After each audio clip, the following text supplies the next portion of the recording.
Good afternoon, everyone. Allison Scalberg here, Consolidated Planning Group. We are happy that you have taken your time this afternoon to be here with us today. I'm going to go over just a few housekeeping items before we dive right in. We are really, really excited to be here with Mir Care and Kristin Martinelli. She's going to be talking to us about their services and caring for loved ones with disabilities. This is a topic that is near and dear to a lot of people's hearts, mainly because there's a lot of folks out there that says, I don't know what's going to happen to my child when I'm gone. What happens when I can no longer provide the caregiving services that I once did? There's a lot of those questions, and we're going to be answering those today. So we are glad that you're here. You're in for a treat. What I will tell you from a housekeeping perspective, we are on Zoom today. We are on Zoom webinar, which means that we know you're here and we're glad that you're here, but we can't see you or hear you. So no worries on any of your background noise. So we can't see you or hear you. But our chat box is open and you can feel free to put your questions in the chat box. If we had a few people that emailed questions ahead of this meeting, I have those questions and I'm going to be reading those out. We're going for an hour today, so if you're planning your lunch hour or whatever you've got plans for, we're going for an hour. All of our webinars are recorded, and they all live on the Consolidated Planning Group YouTube channel after the fact. So everybody that is registered for today's webinar, they are going to get an email with a link to the recording as well as a PDF of today's slides. Always just like to mention that to people because sometimes people say, wait, you said that too fast. I didn't get that down. You are going to get a copy of today's slides with any important links, contact information, all that kind of stuff. So we just want to let you know that. So for the Consolidated Planning Group YouTube channel, you see this flower on the screen. If you Google Consolidated Planning Group YouTube channel, you'll find it. You'll know you have the right one because you'll see that little flower on YouTube. And you can subscribe to our YouTube channel for free. No charges for that. And there are literally hundreds and hundreds of webinars out there on various topics that we've done through the years. If you can think of a topic, we've probably done it. It's probably out there. So for those of you that are here for the first time, we just want to share a little bit more about who Consolidated Planning Group is and how we work. For those that have been attending our webinars for years, we're glad you're back. We're glad that you're here, and I'm sure that we've got clients on here as well. So welcome to all of you. Here at Consolidated Planning Group, we are a holistic special needs financial planning firm. We're nationally certified as Social Security advisors, members of the Special Needs Planning Academy. Our whole firm is nuanced in helping you plan for the future of a loved one with a disability. Who's going to care for them when I'm gone? How and when do we apply for public benefits? How do we maintain those benefits? What happens to those benefits when a parent passes away? How much money do we need to fund a special needs trust? Those are all questions that we answer. We work very closely with other organizations that don't do what we do. For instance, Mir Care. We don't do what they do. They don't do what we do. But we serve a similar population for families who have a loved one or an individual with a disability in their life. And so when it comes to planning, what we say is whether you work with us or you work with somebody else, work with a specialist that is specifically nuanced regarding people with disabilities because it matters. It matters for benefit eligibility to maintain those state and federally funded programs that you may have your loved one involved in, or maybe they're getting a Medicaid waiver that they waited 17 years to get, and we don't want to accidentally mess those things up. So there are very few financial advisors that are specifically nuanced with special needs. I would argue that there's fewer than 125, 150 completely in the entire United States. Over 260, 270,000 financial advisors. So choose wisely, whoever you choose, but work with a specialist. Your situation is special. You do want to work with a specialist. And I liken this to the same idea that if you have a heart problem, you're not going to a podiatrist, or if you have a heart problem, you're not going to your PCP. You're going to go see a heart doctor, a person who specializes in this specifically. And I think it's the same concept when it comes to that. And this comes to your legal documents as well. We want you to work with a legal professional that is specifically nuanced with special needs and people with disabilities, because all attorneys are not created equally. They're not all nuanced with as it relates to people with disabilities and public benefits. Okay. So having said that, I again invite everybody to put their questions in the chat box today. We do have a few questions that I'll kind of weave throughout this presentation. And having said that, Kristin, I just want to turn it over to you. All right. Thank you, Allison. I appreciate that. And thank you to Consolidated Planning Group for having Mir Care on to talk a little bit about life care managers, who we are, what we do, and how we can help you as you care for your loved one. So my name is Kristin Martinelli. I am a licensed master social worker, a certified care manager, and a certified guardian in the state of Texas. And so I am the senior director at Mir Care. We are a private care management and guardianship agency in the state of Texas. We serve most of all of Central Texas. We have 4 offices located in Texas, throughout Texas. And so I oversee all of our our life care professionals and certified care managers, as well as our certified guardians here at Mir. And so we're going to talk a little bit about what life care professionals do, and then kind of go into how we can help you as you're caring for your loved one. So just to kind of back up a little bit, what is a life care professional? There's a lot of words that get interchanged. Care managers, case managers, that can apply to a lot of different areas of practice. And so we really like to stick with life care professionals. Now they are certified, usually certified care managers or certified case managers. But a life care professional is generally a social worker, a nurse, a gerontologist, someone who's been in the mental health or medical profession, health service profession for several years. They're knowledgeable. They have usually a specialized trainings that they go through. They have extensive experience in the field, and they're familiar with the community resources in the areas that they serve. That training and that education level goes into getting certified. So, for instance, to become a certified care manager with the Life Care Association, you have to have 2 years experience under a supervised certified care manager, also a life care professional with an advanced degree. So there is some rigorous training and testing that you do have to participate in and pass in order to get recognized as a life care professional. Life care professionals are part of a larger national organization. So we have a strict code of ethics and we have standards of practice that we follow. And typically, life care professionals will bill. It's a private fee for service. They bill on an hourly rate. It can be anywhere from $100 to $250 an hour, depending on who you're working with, what their experience is, and where they're located.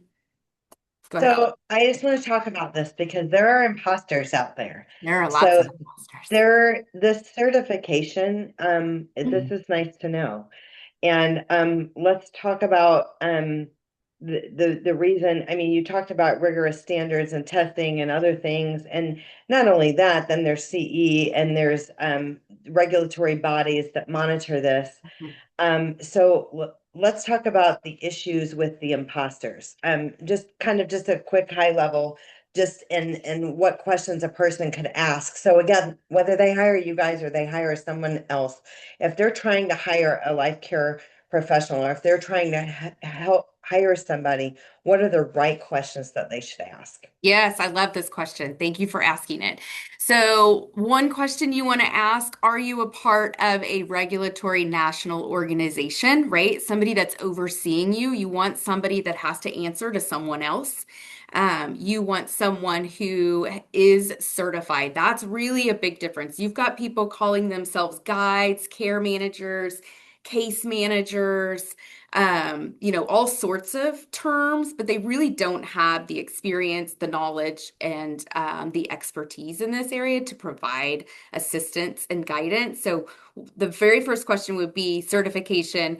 Are you under an umbrella of a larger organization that you can actually research, right? Get your hands on, read about that certification. And then a big one here is how they collect their rate, right? So are they a private fee for service organization where you are paying them to do what you ask them to do, and they are giving you resources and recommendations based on what is in the best interest of you or your loved one with a disability? Or do they call themselves a free service, but they're actually getting paid by the people they're sending referrals to? This is That's a big, big, big, big deal to me. So big, I big want to deal. I want to pause on this because I am like I don't want to be too too pointed, but I think it really, really matters here. And I want to talk about that because you just said something and we're going to unpack this. There are these organizations, and we're not going to name names because we Right. don't ever throw anybody under the bus, but you've heard of them, okay? And they say, well, we're going to help you find a place for your loved one, or we're going to do XYZ. And it could be for mental health, it could be Mhm. for a person with IDD, it could Mhm. be for an elderly person, it could be for any number of reasons. Okay. And they say, we're going to do this for free. But what happens is they're basically being paid on the back end by these other facilities. They're being paid by the other facilities to tell you that their facility is the best one for your Mhm. loved one. They do not have your loved one's best interest at heart at all. All they have, it ought to be illegal even, is who they're going to get paid the most by. Yes. So I am a firm believer in paying the fees. You pay the fee, and then you really get unbiased. This is really what is in the best interest of your loved one and Mhm. what is the good fit, not trying to put a square peg in a round hole because the free service got paid for that. So, Mhm. and what I would say is when we do that, we find poor placements. It doesn't go well. Things that I call wheels off the bus moments with your loved one. Um, and upheaval because it didn't work out. So first it was stressful to get them in place there. Then it was stressful to find another place, and all in the meanwhile, it's all this upheaval. So Mhm. anyway, I'm gonna stop and I'm gonna let you move on, but I just want people to know that this is really, really, really important. And there's this undertone in the community of this, this free service of how great they are and how wonderful they are and all this stuff. And can you believe it's free? And you can when you see what's happening behind the scenes. So Yeah. it's pretty bad. Okay. Yeah, no, thank you for saying that. And one thing I'll add to it is, we find that a lot of our referrals come to us and they say, well, we use this free service and the wheels are off the bus now, and we need to hire you to come in and help us fix it, get it up back on track, and get them into a more appropriate setting. So a lot of times you go through all of that and then you hire a life care professional to help smooth it all over in the It's end. better to just get it right on the front end. Yes, And agreed. so I think, and then there's only like a handful of places that operate like that. So that might be another question of, Mhm. do you take referral fees from Mhm. agencies and other things, or like how do you grow your business and Right. that kind of thing? That may be even another question. Okay, thanks for Yeah. unpacking that for us because I think it's a big deal. And if you've never gone down this highway with a loved one, you don't know what we just talked about. So I think Right. it's big. No, great to point out. Thank you. So moving into what is life care management, right? What is a life care professional doing? The practice of life care management is a holistic, client-centered approach to support, and that's support across medical, appointments, social engagements, their emotional needs, and we're going to go through kind of a wheel of all of the different areas that life care professionals look at and can assist you with managing. Um, but our goal is to guide families, guide clients, coordinate care, advocate for the client on the client's behalf, and provide ongoing oversight if that's the situation that you're currently in or may need in the future. And really, at the end of the day, our goal is simple. It is to provide you with peace of mind and also improve the quality of life for the client themselves. So we have a lot of families on here that they've been kind of handling these things very well Mhm. themselves for all these years, but they're aging and they don't know how long they'll be able to continue to do that. They're also not wanting to wait till a crisis happens and there's a stroke or a heart attack or some other unplanned event that made them incapacitated to where they couldn't do that anymore. And one of the things that we always encourage families to do is to start dipping your toe in early, Yeah. not wait until it's too late, until everything is kind of a day late and a dollar short and family members are picking up the pieces. So let's just say, I have a loved one with a disability and I kind of do all of this stuff, but I realize I'm not going to be able to do this forever. Is there a time that is ideal for me to start getting you guys on board or start dipping my toe in? I'm not ready to turn everything over to you, but I Mhm. want to know that there's a plan in place that when I need to press go on that, or if I need to offload some of the stuff to you guys and then I still handle some stuff, talk to me about that because I think that there's a lot of families that are kind of in that zone. Right, right. So I agree. Ideally, in a perfect world where you're really pre-planning, you are introducing a life care professional when your loved one is stable, right? They're doing well. They're managing what they can. You or a sibling or a spouse or a child is kind of managing everything else around that to keep them as independent and as successful as possible.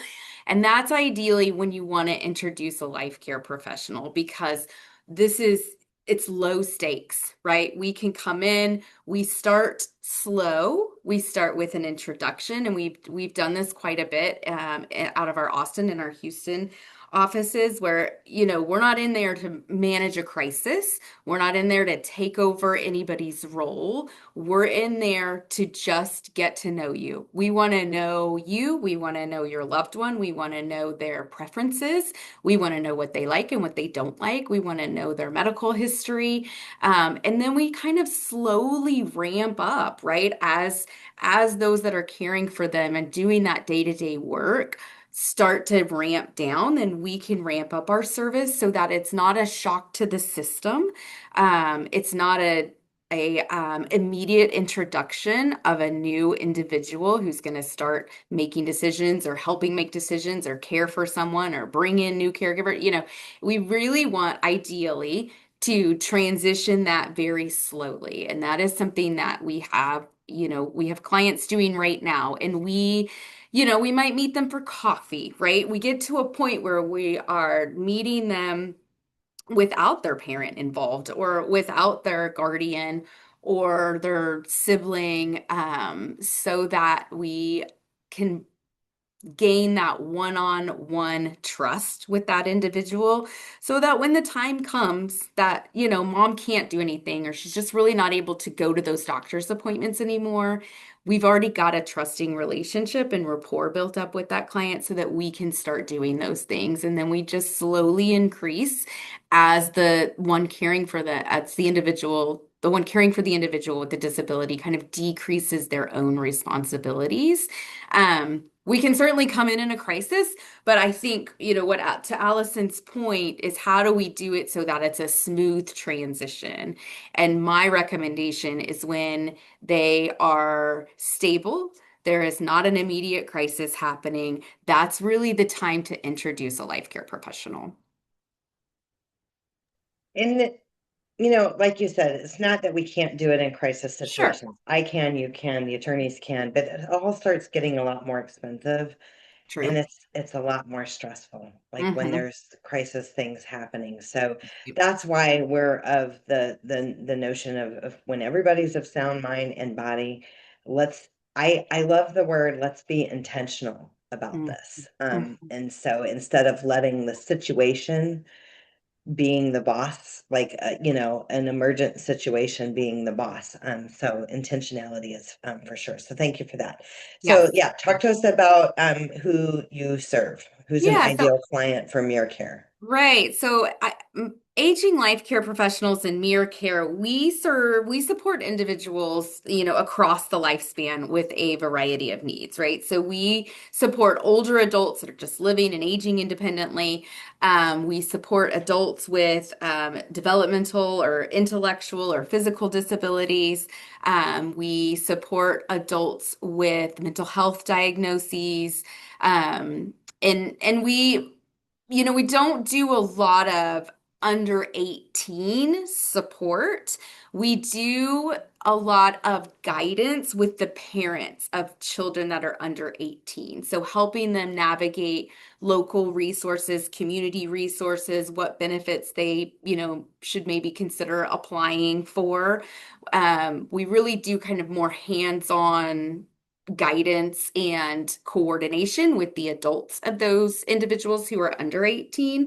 And then as they age, we become more involved in their life and more working directly with them. But what I love about this is in a situation where I was making the situation of like the parent is aging, their loved one with a disability is long past 18, maybe they're 50, maybe they're Mhm. 60, maybe Mhm. dad's 80 or 85. And so the bottom line is you guys have such a model that you could be helping coordinate what's next for dad or mom, as well as what is next for their adult with disabilities. And Mhm. that is all services that you could be coordinating.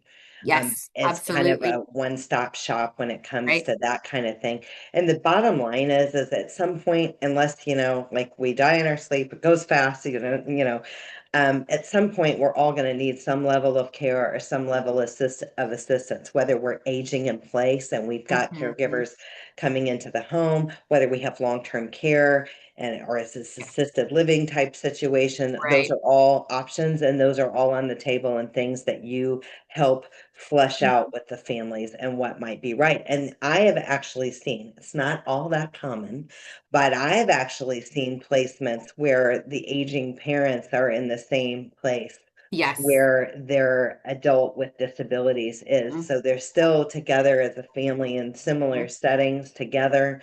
They can have meals together and other things like that, but everybody can get the level of care that they need in Right. that same place. So those are things that are real possibilities in the future. So thanks for going over that. Yes, absolutely.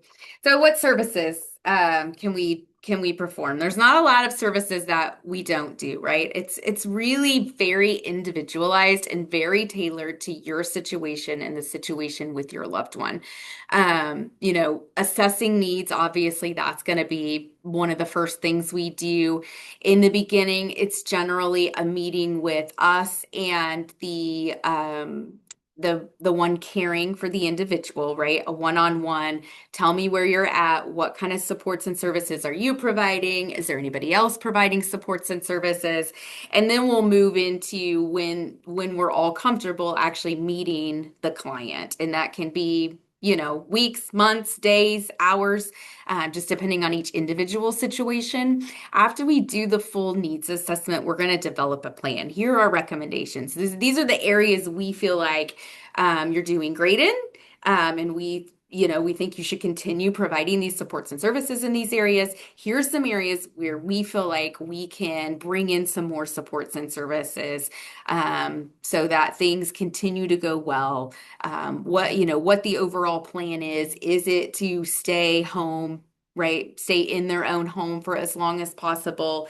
Is it to move into more of a group home or assisted setting? And so knowing what your desire is for your loved one and what their desires are, right? And taking those into account as we develop a plan for the future. And we kind of go through short-term goals, and then we're also looking at long-term goals in that plan, and then providing you with referrals or links or personal handoffs to people that provide that service, or people that we know in that industry, who we feel like is a good, we like to say, a good extension of our practice. I don't want to make a referral to somebody who I don't feel like who's going to drop the ball and isn't going to be a good extension of our practice. Relationships of mutual trust. Yes, I agree with exactly. that. And then, so basically, um, kind of a buzzword that you said, but you didn't say, it's person-centered planning. I mean, Hmm. the bottom line, we've heard in some of these disability communities, person-centered planning, family-centered planning, and you guys are able to do that. Right, exactly, exactly. We can help mediate. Sometimes you're going to have conflict, right? Maybe there's some siblings involved, and they don't necessarily agree with each other on where the care should go for the loved one, and so we can help kind of be that third party neutral person to hear both sides, help the other individual hear the other side, and then also help, come to a resolution of that family conflict. And then of course, like we've talked about, crisis intervention, right? That we do that all the time. Um, Monitoring. So then once we kind of develop that plan, understand what the goals are, make recommendations, we can then continue to monitor that client, right? And that can happen face-to-face visits, that can happen in quarterly kind of checkup calls while we're not really needed, just as we continue to build the relationship. And then we identify changes in that care plan, right? Well, this has changed. Well, this medical status has changed. Well, it looks like we're going to need a different setting, and make adjustments to that care plan while keeping everybody that you want to be involved with your loved one's care. We want to keep everybody informed, so that everybody has peace of mind, that we're following the care plan, that we all have the same goals at the end, and we have continuing ongoing evaluation of those goals as needed. And then we can get into the fine kind of nitty-gritty of actually going to doctor's appointments, managing medications, you know, eh, bringing in caregivers. Like we can go that far to get really in depth into the advocacy, and ensuring that there's a quality of care and effectiveness of care that's coming into the home or coming into the facility to help your loved one. Um, and then let's see. The family perspective. Do you have any questions about any of that, Allison, that have popped up? Nope, I think this is good. It kind of just gives us kind of an overview. And for anybody that just joins, everybody's going to get a copy of today's slides, so you guys will have that you can go through it a little bit further. So thank you. Okay. So, and this slide kind of really speaks to what Allison was talking about in the beginning, right? This is why you're all here. What are families needing right now? What are families saying to one another? And asking the professionals that they're dealing with, what happens when I'm gone? How do I plan for long-term care? Who's going to advocate for them when I'm not able to do anymore? How do I navigate benefits and services? And so these are all areas where a life care professional can either provide the assistance or guide you in the right direction of what professional you're looking for. So these are just some kind of random scenarios of when people will reach out to a life care professional, an adult child who lives alone but needs assistance navigating the healthcare system. So we have a gentleman here in Austin, in his 50s. Parents have both passed away. He has the best friend of his mother is now kind of providing all of the oversight and is the trustee and the medical power of attorney. But she realizes, right, that at some point she's not going to be able to do it anymore. And we really want to keep him as independent as possible. And so we're the ones that are now going to the doctor's appointments with him, calling him and reminding him, oh, remember, you've got to get that lab drawn before you go to that appointment on Monday. And trying to help maintain his stability in his home for as long as as we can. And then also developing that rapport and that relationship so that when his mother's friend, who's the medical power of attorney and the trustee, isn't able to do those things anymore, we've already got that touch point and that relationship and that rapport built with him. A lot of our clients, the immediate family doesn't live right next door. They live, I mean, even from North Austin to South Austin is actually a pretty long way sometimes. It can take a while to get down there. And so we have a lot of clients who are living independently, and the individual caring for them or their guardian is just not physically geographically located close to them. And so they use us as kind of boots on the ground, eyes and ears in the doctor's offices, eyes and ears on the apartment, and helping them maintain that independence. I love that. And I just want to say that, there are a lot of families that their kids have lived with them all these years and their kids are nearing 50 or 60 or whatever, right? Some are somewhere in between. And I always just like to put it out there that we, again, like the idea of your loved one dipping their toe in. There is going to come a day that we're not here anymore, or that we're incapacitated and we need care for ourselves, let alone are we able to provide care for our loved one. But when we have a kid that has lived with us from 18 to 55, and then all of a sudden the rug is pulled out from under him, it is very, very stressful for your loved one. So I love the idea of respite care, summer camps, or other outside of the home. They're not there for a week or two. They go visit a family member for a month, things like that, dipping your toe in along the way, because 18 to 55, if I've done it the same way my whole life, from 0 to Be a 55, big and then that shock. rug pulls out from under, it's pretty stressful. So I just want to mention that, because we've seen it go both ways. Because there's an adjustment. All humans, whether you have a disability or not, humans don't typically love change to begin Mhm. with. But our kids with disabilities process change differently, and it's not always pretty. So, Right, and we know right. this as parents, we know this. Mhm. So, let me see if I have anything. How do you work with an independent IDD couple, both in their 60s? So we do. We actually have an example of that. So we do have. They're a little bit younger. They're still in their 40s, but it is a couple that are living together, both with IDD, and we see them quarterly right now. They don't really need a lot from us. They need a little bit of motivation to get out of the house and make sure that they're going to the doctor's appointments. Um, each one of our each one of our clients is assigned a primary care manager and a secondary care manager. So they're really getting to know at least two people plus me from our organization to build that kind of long-term care relationship with. And so, yeah, we help them with managing transportation.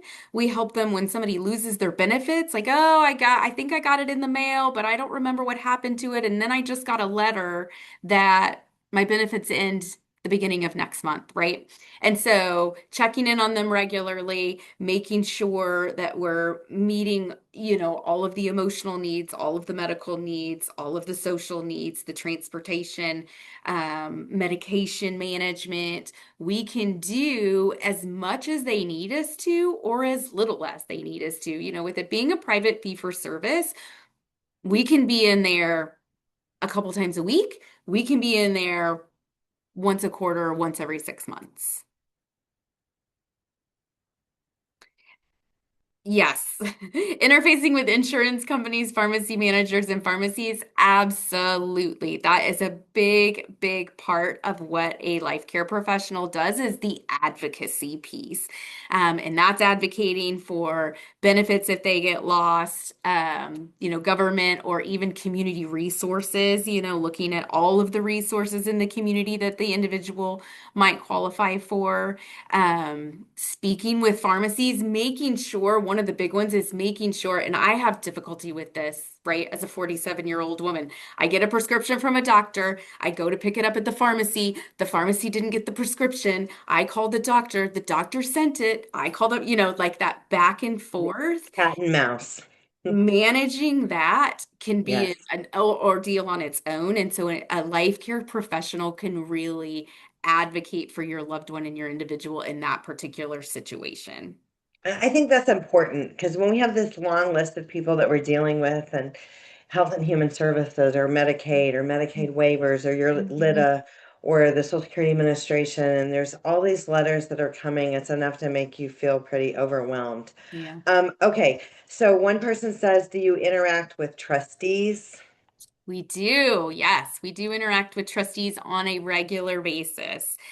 We do not serve in that capacity. We feel like that would be a conflict of interest, and so we serve that sort of medical side, right? And we have to interact with the trustees. We need to make sure that we're being good stewards of someone's finances, right? That money needs to last them for the entirety of their lifespan. And so we work very closely with trustees.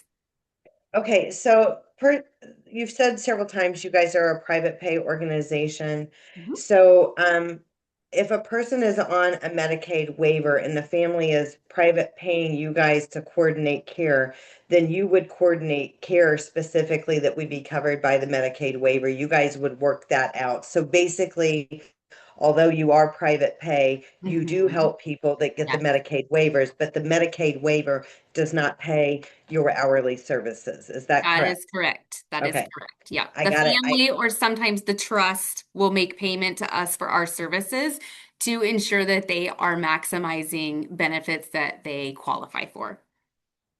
Okay. And so then there's lots of questions in the chat box. One person wants to know about the turnover of the staff at Mir Care or how long you keep staff because that matters. You know, if we That does hire matter. you and we really like you guys and you guys are really good and then next year none of the people are there anymore, Yes. that's hard. And again, we don't like change. That So is hard. I don't tell us like about that that. kind of change either. No, so that is a real um, concern and fear. I thought is completely understandable. Um, we do like to make sure that all of our clients are familiar with two care managers plus one of us on the leadership team. So I have been with Mir for 14 years. Um, my goal is to stay with Mir. I don't have any plans to leave. But we do have people that, move on, try different things, decide, this isn't what they want to do, or they move out of town. And so it's a genuine fear. I completely hear and understand it. We really try to mitigate it with, making sure that they know as many people as they do. But it did just recently happen. And so because I had a relationship with our client, um, with who was living independently with an intellectual disability. I saw we exited a care manager or a life care professional, and then I met with him individually a couple of times before I introduced a new care manager. See, we just have to be really sensitive, individualized care, right? What do we know about this person? What's going to make them comfortable? Do we need to do this in public? Do we need to do this in private? There's a lot of things that go into thinking about introducing them to someone new. It's not small on me though, but the bottom line is the leadership is very much involved. And so we've Mhm. heard of um, people that were working for agencies that were doing a terrible job, and then the leadership of the agency did nothing about it. And Mhm. so, what I heard, and what is not small on what I heard, is that you guys handle it. So, if there was a mistake in hiring, you guys do on the front end, you do a really good job of vetting people and trying to hire the right people. But if there was a mistake and you guys need to take corrective action, then you Mhm. guys take corrective action. Absolutely. And what needs to happen and that you guys are in charge of that. It's not Right. there's so many of these agencies out there that they have hired bad people and the bad people either do bad things or they don't show or whatever. But when you Mhm. have problems, your problems fall on deaf ears, or if they hear Yeah. your problems, they do exactly nothing about it. Right. And that then it falls back to the family. And I think everybody has a little PTSD about that. Sure. And Absolutely. even if it Understandably. hasn't happened to them, it's happened to their friends and they've heard about Yeah. it. So they definitely definitely know that. So thank you for addressing that. Sure. I'm going to go back to the chat box. Responsibilities for interaction with SSA, SSDI, special needs trust, IRS, tax situations. Like there's guardianship of the person, which you guys said you guys do professional guardianship. Mhm. There is also a such thing as guardianship of the estate. And so in the example that Mir Care was the guardianship of the estate, then you guys would be handling the tax stuff and that kind of stuff. Yes. You have the ability to do that, Correct. and it depends on what service the family specifically engages you guys for. Is that correct? Yes, that is correct. That is correct. Okay, I love that. And there's not a lot of agencies out there that do that. Okay, so we kind of answered the question about the person, the son on Star Plus Medicaid waiver, LVN care 24/7, 100% help with ADLs. Bottom line is if you wanted to hire Mir Care, it would be out of pocket hourly, but then they Mhm. would coordinate care for your son, and the Medicaid waiver is basically what they would do, and they can meet with you on that. So one person says, how do you manage the emotional support? I and let's talk about emotional support or mental health. I maybe that's just too big, I don't know, rabbit holes. But I think mental health crisis, I guess is what I'm thinking. She said emotional Okay. crises. Hmm. Um, and I mean, I know that the law is if a person is a threat to themselves or others, I mean, there's a hold. Okay, so Sure. that's the law, and that's all across the United States. It's not just here. But tell us what you guys do on that, like to bring a situation down to where it maybe wouldn't rise to the level of a threat to themselves or others or something like that. Right, right. So we are very good at bringing in professionals that specialize in the areas that our clients' needs are in, right? So that's part of that initial assessment. Who are the medical providers that are seeing, your loved one? What medical providers are we missing here, right? Where are the gaps in service? And so we're going to want to make sure that we have filled the gaps in service, so that hopefully we can avoid, right, a crisis, a mental health crisis, an emotional crisis, or a physical crisis, because we're managing those things. But we're on call 24/7. Someone from the leadership team is available 24 hours a day, 7 days a week, holidays, nights, and weekends. We all have access to all of the information about all of our clients, wherever we're at. And so we would absolutely step in a crisis, in an emergency, on a night, weekend, holiday, weekday, if needed, and bring in the services that were required at the time. We are not mental health professionals or providers, right? That's not our area of expertise, but we want to make sure that we have someone on board if that's a service that's needed for each individual client.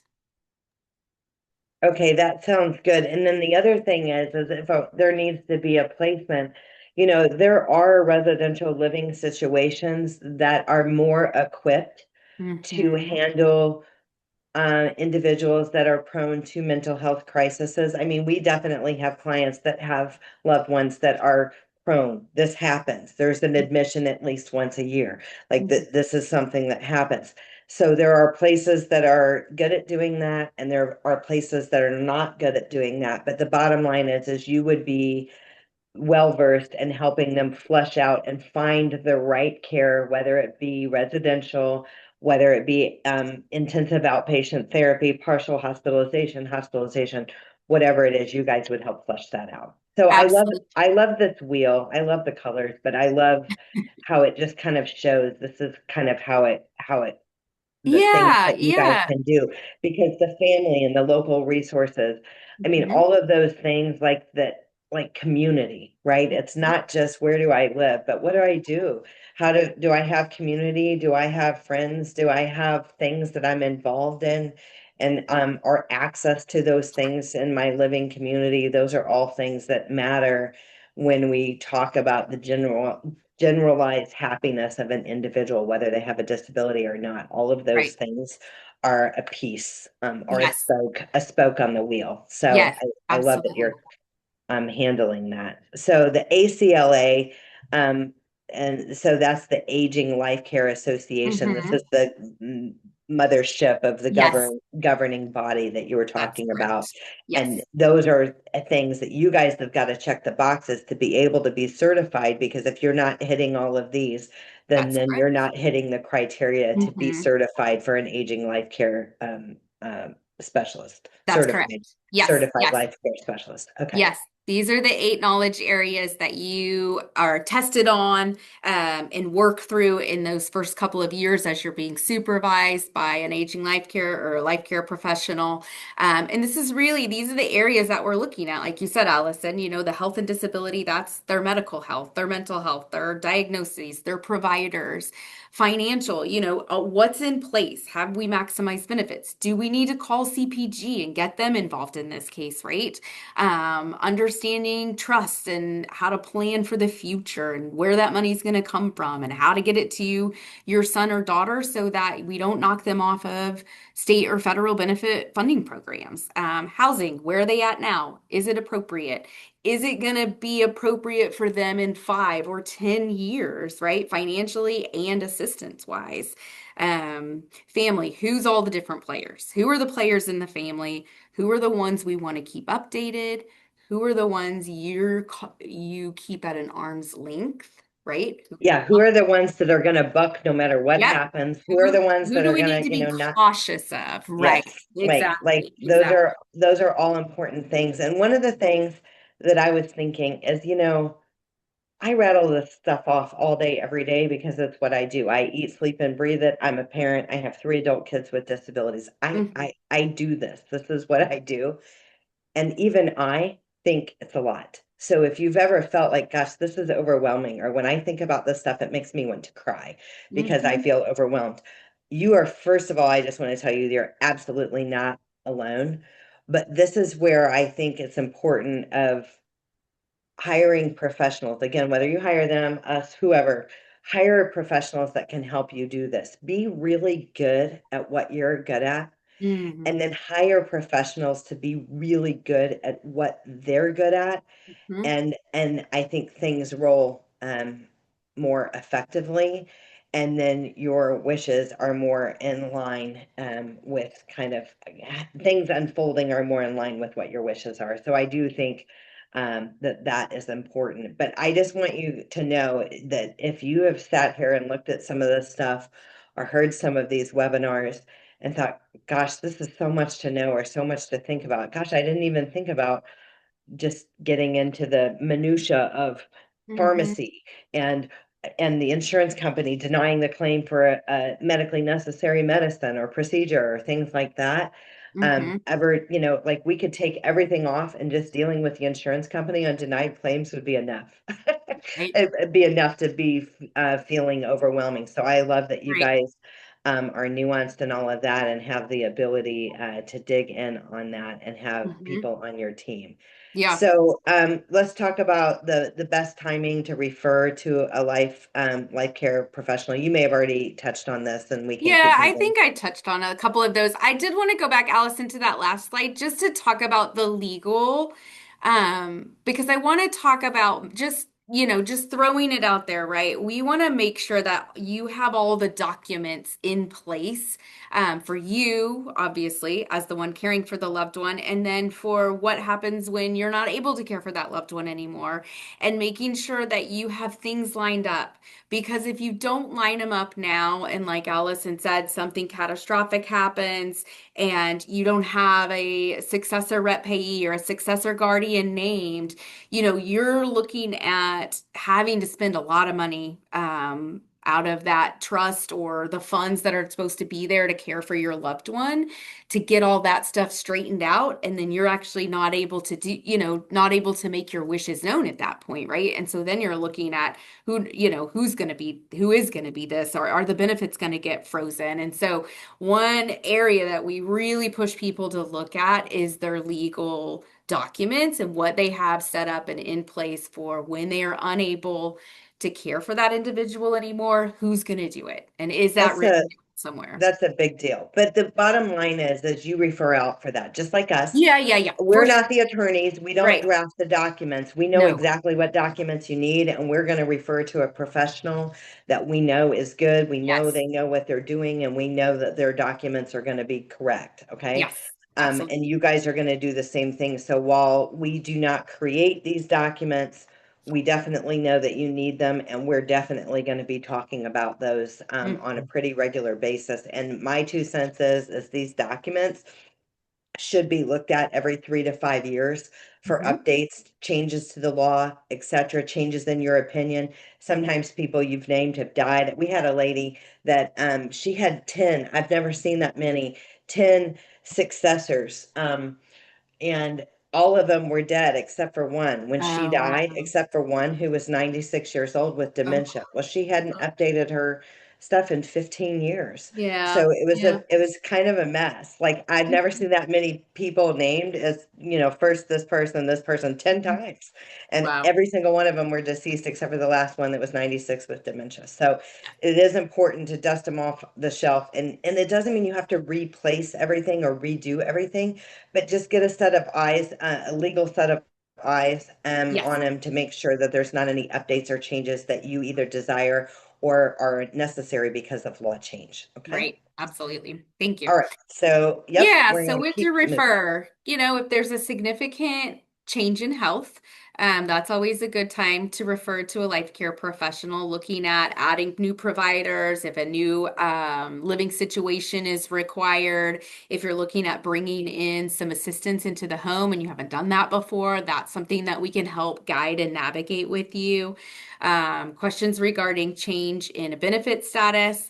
If there's conflict amongst the family or concerns by friends or neighbors that, you need a second set of eyes and ears and boots on the ground.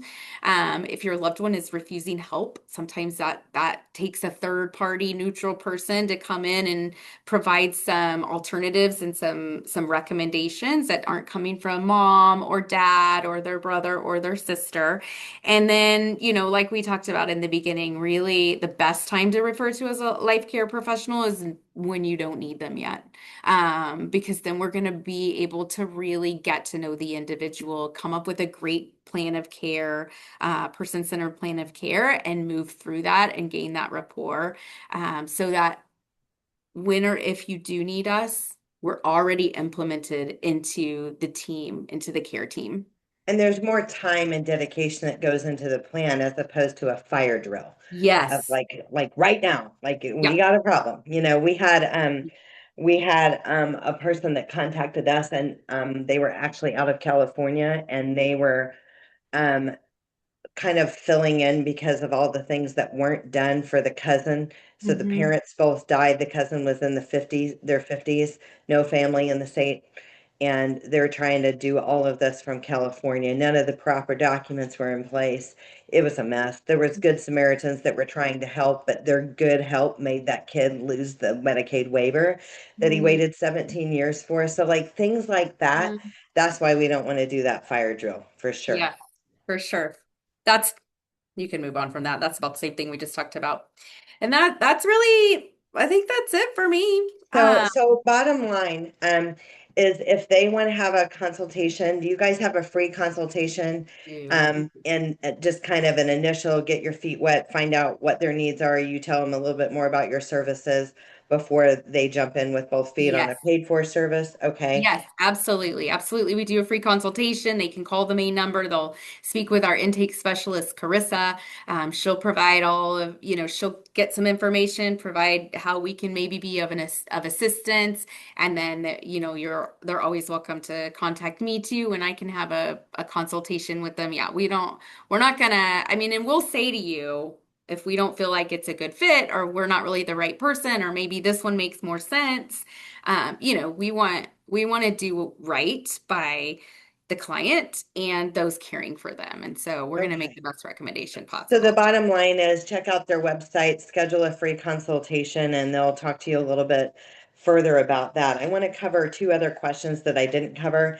Okay. Can they help manage government benefits? Yes, to a degree, but we do want to mention that if you are a representative payee for your loved one with a disability for free, you can name up to three successor representative payees for your loved one with the Social Security Administration, and you really need to do that, okay? Mhm. Because when you don't do that and you die, your loved one's benefits can get frozen and it can take 2 years to get it unwound. It's not pretty, it's not fast. They'll go back and back pay, but that doesn't do anything for the money that they needed monthly, okay? So if you're taking notes, write this down. It's not in our slides. Name up to three successor representative payees for their Social Security benefits, whether it's Social Security or SSI or whatever program they are in. So that is important.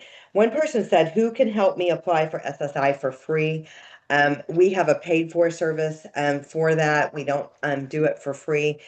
I'm sure that there are organizations out there that are 501c3s, maybe life care specialists at the hospital for a disease specific. I can't say for sure that they do it. I can't say specifically who I know that does it because I don't know anybody that does it for free. But some of these 501c3 organizations that, specifically support your loved one's diagnosis, Mhm.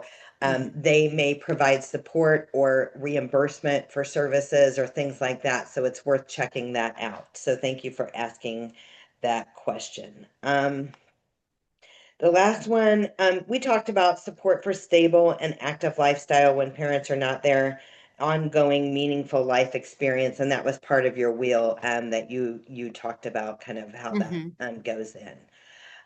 Okay, let's see. I'm getting down. I tried to set up backup representative payees, and SSA told me I could name someone, but they would still have to go through the process at the time. They should take over? Is there something else I can do? No, you can still name the three. That is correct. You can. And it is correct that they still have to go through the vetting process of like a background check. They do background checks on representative payees. They want to make sure that a person is not a bad actor, that they're not a convicted felon, that they are not a sex offender. There's all kinds of things, or they've committed financial crimes, like, because they don't want somebody stealing a person with disabilities benefits, which surely has happened many, many, many times. So that's the process of vetting. But basically, if the person passes that background check, um, they're going to go in line of what you posted. So if you posted your son and your son is good and legit and is able to do it and his background check is good, they're going to say yes to that. And the person that you listed as the successor representative payee 10 years from right now, today might be good, but 10 years from now might not be good. And that's why that vetting process happens. So they are not wrong in what they told you about that. If you can get a rep payee while you're still living, then you can guide the person on how to be a rep payee. There is actually a guide. You can download this. You can Google it. It's called the Guide for Representative Payees, and it's on the Social Security Administration website, and you can download it, and it tells you exactly what you can and can't do and what you should and should not do. Do you have to go to the Social Security office to name a rep payee? I would say no. You can call. You can ideally get them on the phone. They'll walk you through what you need to do. There is a page on the Social Security website of representative payees naming a successor rep payee and what you can do on all of that. While you can go to the office, I think that that can be also taken care of over the phone if you can actually get them on the phone. Okay, these are all great questions. Thanks for putting your feedback in there. Let's see. Someone says, I live in San Antonio and ACOG does this for free, and that is the LIDA. Some LIDAs do, some LIDAs don't. It depends on their capacity and their staff as far as helping apply. for SSI and Medicaid or other things like that. So for today, we're out of time. You're going to get a link to these slides and a link to the recording and a copy of today's slides and the PDF. There'll be a link for our upcoming webinars, and you can sign up for the ones that make the most sense for you. And then we always, offer free personalized consultations. Again, whether you've done a lot of planning, you've done a little planning, you've done some planning, and then you put it on the shelf and you need to pick back up from, where you left off, and we're happy to help. So this QR code on the screen will take you to our calendar where you can schedule your free personalized consultation with us. So thanks everyone for being here today. You guys ask wonderful questions. If we had any questions that we didn't get to today, reach out to us directly and we will help you with that. And Kristin, you're awesome. I am excited about Mir Care and what they are able to offer. You guys are able, I love the certifications that you guys have and that you guys are offering services that a lot of other firms are not. So thank you for being here and sharing your Thank awesome you. company. So Thank you, Allison. Appreciate it. And to for Consolidate sure. Planning Group. Yes, thank you. Thanks, everyone. Thanks for your great questions. And we'll look forward to catching up with everybody again soon. Have a great day. Thank you. Bye now.